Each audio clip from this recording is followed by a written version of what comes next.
keeping. There is not a place in the New Testament where it says, thou shalt not observe Sabbath anymore. There was some adjustments as they moved forward, and at times it became a point of controversy because some did truly want to make a legalistic thing out of it, a law that you had to adhere to instead of a day that was meant for refreshing, motivated by love. And so there's that to keep in mind. But I want to just confess to you, I'm probably the worst guy to talk about Sabbath keeping. I'm not there yet. I'm working on it. However, I think this is a perfect message to close out 2023 and to move into a brand new year, 2024. I hope that today you can experience rest. And I hope that as you start a brand new year tomorrow, you will at least consider, could I do something different in my daily routine, in my weekly routine, in my monthly schedule? Is there a way that I could honor the spirit of Sabbath? Well, I really love to laugh together as a church family. I think it's healthy. And this morning we're going to look at some of the funniest signs that have ever been actually made. And there's several of them. I'm going to just tell you them. Here's this first one. It says parking is prohibited. But parking will be fine. Oh, no, we don't want anybody parking, but if you park, that's fine. I think they left off a letter D. I think you will be fined if you park there. This next one I find so amusing. On this very spot in 1765, nothing happened. And this next one shows you how valuable our training is for all of our schools. All of our spelling teachers, every mom is just having a fit right now. You know, phonetics. This is probably my favorite one. Apparently there's a very difficult intersection coming up and it just says good luck. Can you just imagine driving around that curve and what you're going to see? Now, I don't know if you'll be able to read these words, but I'll read them to you. The employee shortage is so bad that long-haired freaky people can now apply. So, if you're a long-haired freaky person, there's hope for you. And then this one kind of states the obvious. This product contains peanuts. If you didn't know, as you go to the bin in the produce section, and there's a big vat of peanuts, it does contain peanuts. So be careful. This one I can't believe. Caution. This sign has sharp edges. Do not touch the edges of this sign. I don't know if you can read the fine print at the bottom. Also, the bridge is out ahead. Oh my God. A true sign. And then this one you'll love. It says, what if I told you you read the top line wrong?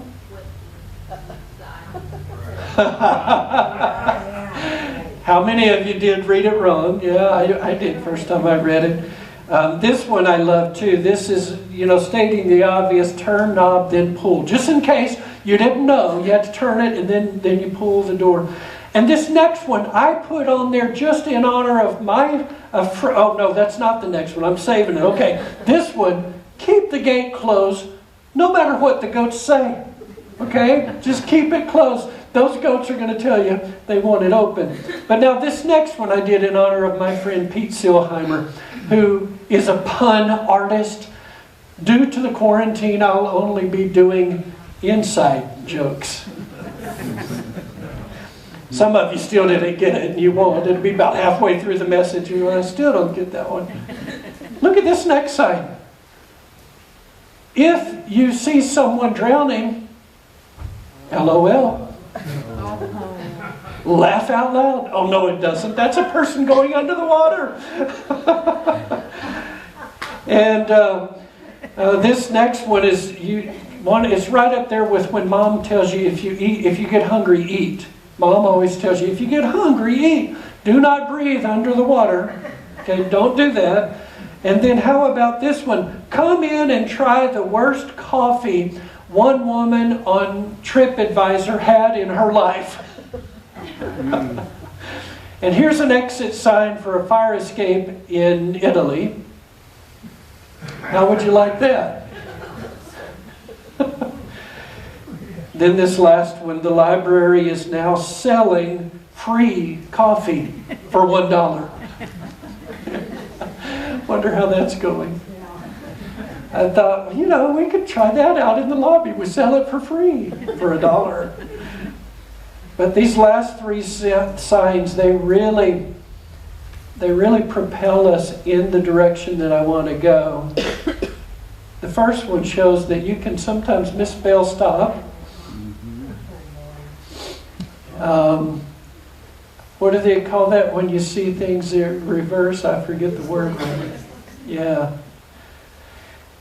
And then this next one really just comes out and tell you, hey, here's what we want. Whoa! Whoa, whoa, whoa.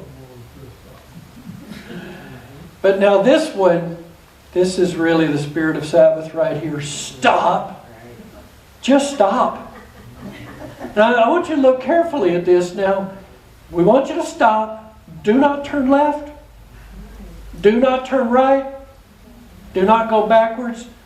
Just in case you forget and you try to turn right, that's wrong way. Do not enter. And if you look carefully, on the other side of the street, there's a barricade. You can't go forward. We just want you to stop. Did you know that the Hebrew word Shabbat, from which we get Sabbath, it means stop. Sabbath equals stop. Just stop. We're not too good at doing that. I heard a story of a police officer that saw an individual roll right through the stop sign. May have even been you. If you're guilty of doing it, I have on occasions, try not to. But I mean, he just lit him up. He just pulled him right over. He said, sir, you rolled right through that stop sign. You did not come to a complete stop. And he said, well, what's the problem, officer? I don't see what the problem is. I slowed down. I looked. Nobody was coming, so I rolled on through. And then the police officer took out his billy club and just commenced hitting him on the head. Pow, pop, pow, boom, whoa, whoa. Hey, stop, stop, quit it, stop. And the officer said to him, well, now I'm confused. Do you want me to stop? Or do you want me to just slow down and look? We're not great at stopping. My pastor for a stretch was Al Reaver. Before Stephanie and I were married, for a period of 2 years I did, and I think for, well, probably all of that you did too. We drove from the Bible College in Waxahachie. We drove on Sundays to just be on staff and help at the church that Al Reaver was pastoring. You may know his brother Dave Reaver is a world-renowned evangelist. And Dave, his wife, who's now with the Lord, Brenda, and their kids were in the church, and they would come when they were home, which when he was home, that wasn't very often. But Al, his brother, the pastor, was an amazing, just an incredible, gifted, one of the most intellectual people I've ever met. I've shared this before, but Al, he graduated 4.0 summa cum laude from Rice University in Romantic Languages. And here's how brilliant he was. He did not play the piano, but one day he read a book that talked about how Beethoven, even after he was going deaf, could still make music and write it because he heard it in his head and knew the mathematical formulas and could transpose anything that he knew from the piano to any of the other instruments. And so Al said, oh, that makes sense. And he sat down and played the piano. I mean, he was a brilliant, brilliant guy. And he one time taught about Sabbath. And he said, Sabbath means two things. to pray and to play. To pray and to play. That captures the essence of what true Sabbath is. It's a time to cease from all of the regular hard work activity and find some rest and to refuel to connect with God and to refuel in ways, things that you enjoy, things that you really, that will lift you up. So we have to be careful not to allow legalism to creep into our thinking. It's possible to become bound by a requirement that is not life-giving. The idea of Sabbath keeping comes from God Himself.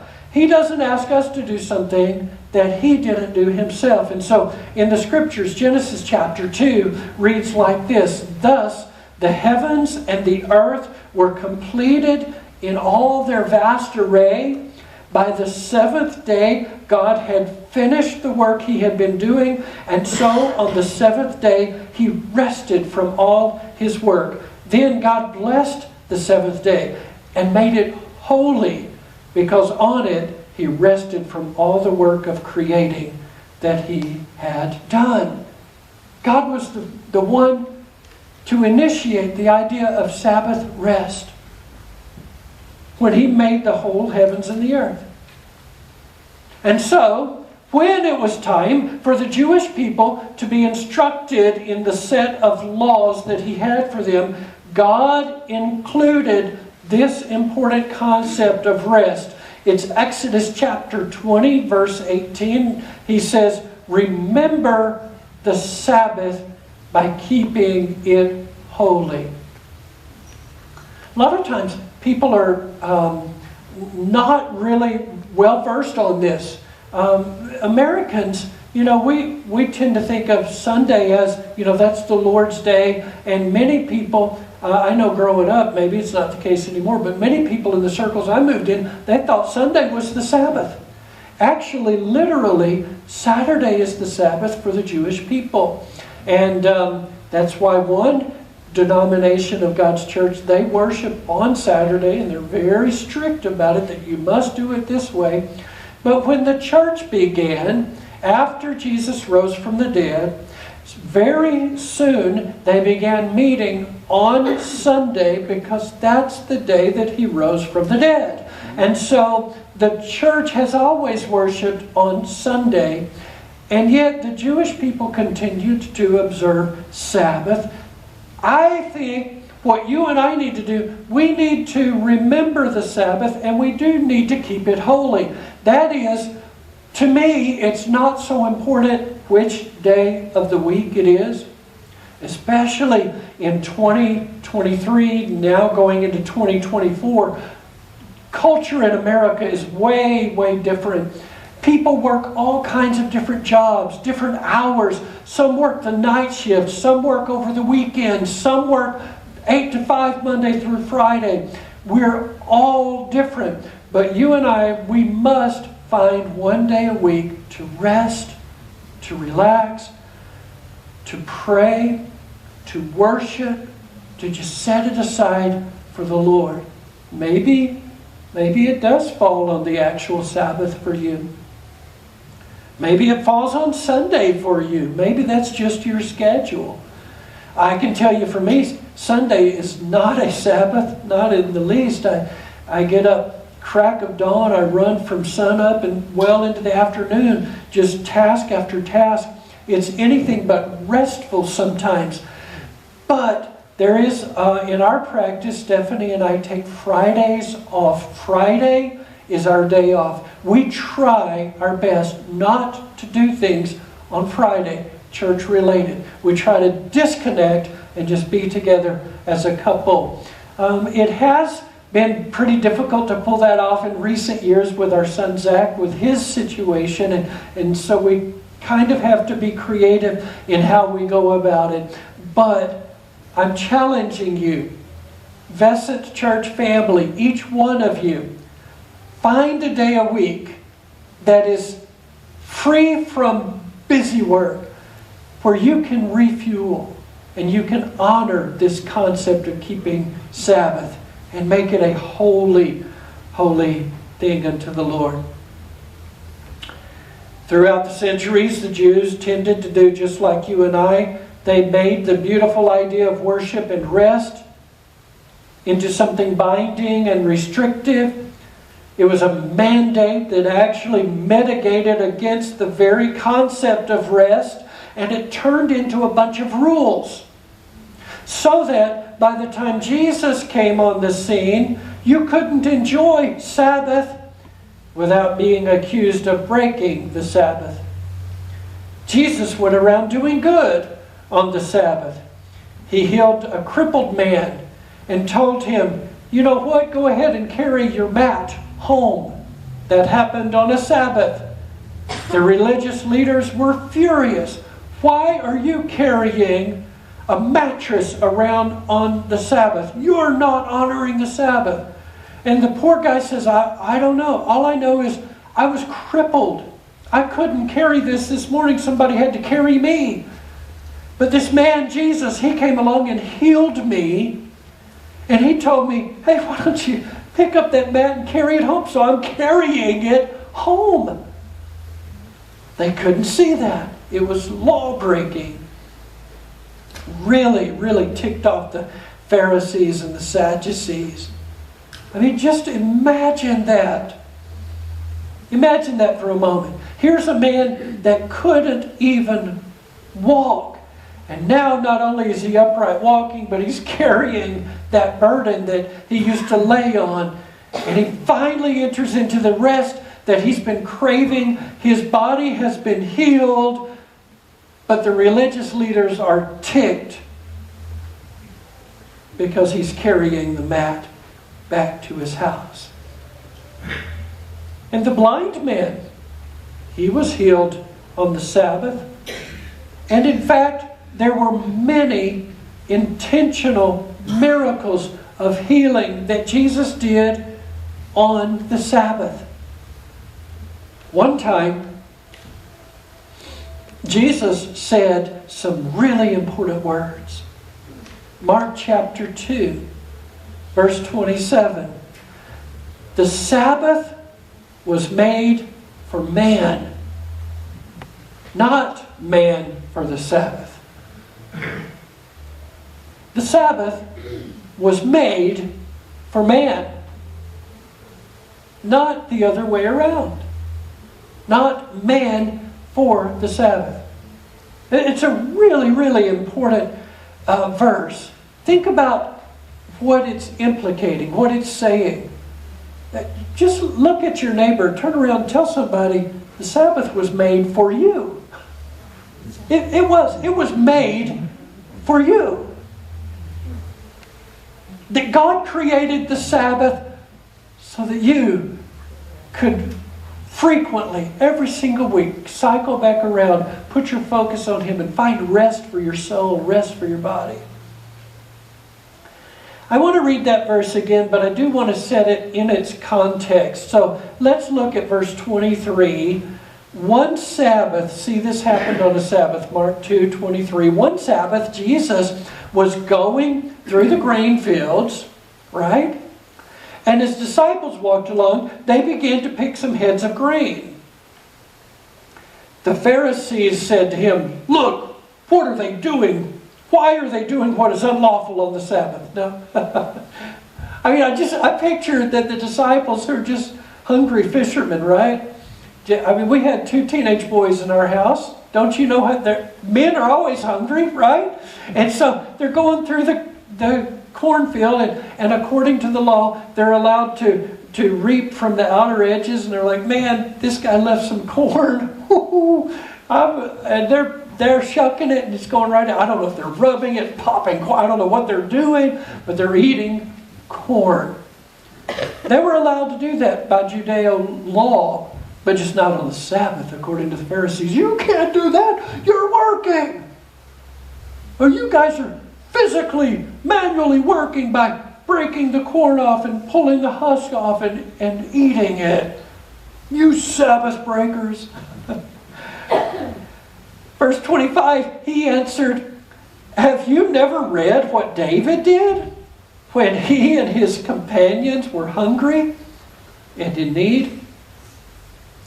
In the days of Abiathar the high priest, he entered the house of God and ate the consecrated bread, which is lawful only for priests to eat. Now, then he said to them, and here's the words at verse 27, the Sabbath, pardon me, the Sabbath was made for man, not man for the Sabbath. So the Son of Man is Lord even of the Sabbath. Either he's Lord of all, or he's not Lord at all. He's the one who created the heavens and the earth. He's the one who rested on day 7. And he is the one who's able to say, Sabbath was made for you, not you for the Sabbath. Sabbath. When was the last time you heard that word in a teaching or in your environment? Maybe you heard a friend who mentioned it or discussed it on a podcast, or maybe you've even heard a pastor who referenced it in a message, or possibly you have no real idea what Sabbath is. And the truth is, while I have this working definition of Sabbath, like I said earlier, I haven't mastered it. But I know that we all need to find deep rest for our souls. And so, is your soul tapped out? Do you sometimes feel like, you know what, a good nap, a good night's sleep, a regular weekend, or even taking a week off of work doesn't quite cut it? If that's you, you need Sabbath. You need the spirit of Sabbath. And let me define the spirit of Sabbath. It is that we find our rest in Christ Jesus. We don't worry about if Sabbath comes around and, hey, a friend calls me and they need help loading the furniture to move out of their house to go to another one. I can't pull that and say, oh, no, I'm sorry, I don't do that. It's Sabbath. But here's the thing. We honor the idea of intentionally, and that's the word, being intentional about resting. Being intentional about refocusing in our worship. My soul and body ache for Sabbath. And at the same time, listen, stopping, resting, delighting, and worshiping. By the way, that's a really good definition of Sabbath. Stopping, resting, delighting, and worshiping. Trying to pull that off in the culture in which we live today is very hard. Stephanie and I are on this journey together, learning, struggling, growing, delighting. And we both know there's something really beautiful that happens when we really rest in Him. And I'm encouraging you to rest in Him in 2024. I think a wonderful goal would be for all of us for 2024 to buy less and be happier. To work not as hard, but work more meaningfully. Here's 5 Truths About Sabbath by Richard Villados. And I'm going to just leave this on the screen. You probably thought, oh my goodness, he's got 5 points to his message. We're not going to leave here until noon 30 or whatever.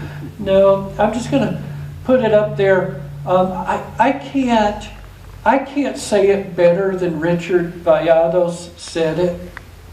And by the way, he is a person who does practice Sabbath keeping. Number one, Sabbath is not a reward for hard work. It's not something you earn as a reward. You just do it. Two, Sabbath is a reminder that our work will remain incomplete. You know, we need to be reminded sometimes the work is never going to get completely finished. I mean, you can think it does, but it doesn't. And the truth is, someday, after you and I are long gone and we are in eternity, we are in heaven with the Lord, the work will still remain after we're gone. So you have to just get rid of this idea that I'm going to finish everything. Who knows, maybe you and I will go in the rapture of the church. The way things are shaping up, it could happen that way. But if not, you and I will pass away. We'll have some kind of funeral in our honor. We'll go to the graveside or what have you, go to the funeral home, whatever you do. Maybe come back to the church and have fried chicken and potato salad. And things will go on. And the work will still be there because you didn't invent the work and you're not going to finish the work. And so just be okay to say it's incomplete. 3, Sabbath is a day that moves us from production to presence. On Sabbath, we should not be about, I've got to get the numbers, I've got to make quota, I've got to get this done, I've got to get work through the to-do list. Rather, it should be about being especially present to God. 4, Sabbath reminds us that we are not God. We're not. We don't have all the answers. We can't fix all the problems. But we serve Him, and He is the Lord Almighty, and He will take care of us. And 5, Sabbath points us to the deeper need, the deeper rest we need found in Christ. Here's what I want you to take with you today. I quoted it last Sunday, just before we received communion. It's such a good thought that I want to use it 2 weeks in a row. Augustine, in the 4th century, he was the Bishop of Hippo in northern Africa.